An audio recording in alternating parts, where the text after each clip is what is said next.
Jambo, the topic in today's video is the importance of building networks and communities back home in Africa, especially when we have the plan to move back home at some point, or when we have simply the plan to do something over there from distance, from the diaspora, from abroad where we live. Today's video as well has been inspired by my experiences in the Democratic Republic of Congo, where I've been traveling in the past 3 years annually. So far, I've made and shared 3 videos in total, in which I share with you conclusions, observations I made after each of these visits to the Democratic Republic of Congo. In the first video, I talked about the cost of living in Congo. In the second video, I talked about old friends we left behind when we moved abroad and potentially new friendships we might need to build, to develop. In last week's video, I shared my thoughts on the topic of finding work back home today. So another thing I've learned during my time in Congo, or I've been reminded of, is that no matter how people have become scary today, we still need them. We need networks, communities of people we can reach out to for assistance, for work, for collaboration, and for many other things.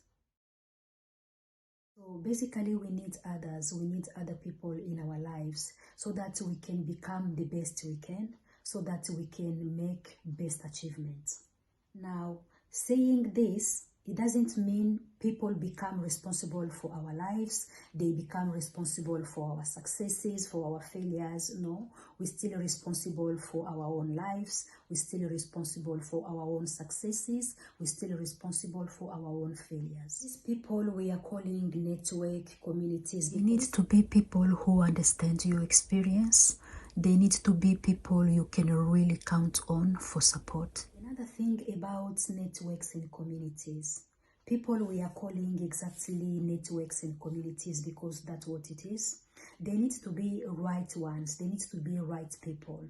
There is no point in us having these hundreds and hundreds of people around us, hundreds and hundreds of people we can reach out to, if every time we reach out to them, not even one of them can bring solution to our problem, can bring an answer to our question, can add something new, something better to our lives, to our project, to our work, and so on. It's like the other day I bought a memory drive for my work, but in the end it wouldn't work on my laptop. And I couldn't understand, is it because I need first to set up some things, or is it because my laptop is not good? So I didn't understand. I had to ring around and ask people in my networks, in my communities, if they could help me to sort out that issue.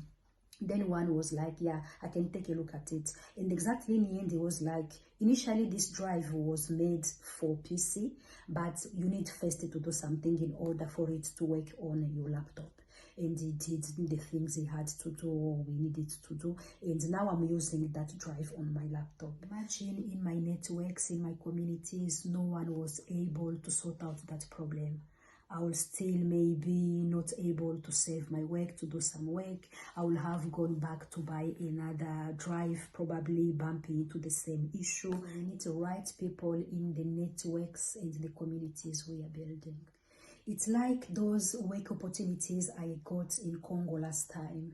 To be honest, of course, I had to work hard to come up with a good idea for my artistic research and development project. I had to work hard to find funding for my project. I had to work hard to find partners over in Congo who agreed to work with me and so on. But I needed more than a good idea. I needed more than funding. I needed more than partnerships. I needed people who have information about my sector. I needed people who have connections in my sector over in Congo, who can introduce me to people in my sector, talk to them about me, about my project, and kind of convince them to give me a chance, to give me an opportunity to work with me, to partner with me, to collaborate with me. So that's what we're talking about. Even for a simple trip to Congo, for visit, for holiday, you still need a kind of network or community in terms of the taxi driver or the car that will take you from the airport to where you'll be staying. You need some kind of networking, a community in terms of exactly booking an accommodation, a place where you'll be staying in. You need a kind of networking community for many things that you'll be doing once you move back home, or when you're just visiting, or when you want to do a serious and important project like building a house, buying assets, starting a business, investing in Africa. Another thing about networks and communities, it's not every day people give to you, they give to you, they give to you, you never give back to them. So we need to find that balance, that we get something out of people in our networks, in our communities, but also we give back to them from time to time. I couldn't fit in this video all the things I will have wanted to share with you in terms of today's video topic. So what I think I'll do, we'll make short videos in which I'll talk in more details about how to build networks and communities, because it is very important. In these short videos, I'll give tips on how to build networks and communities, and some of these tips are maybe identify and connect with good diaspora forums, platforms, events, staying informed,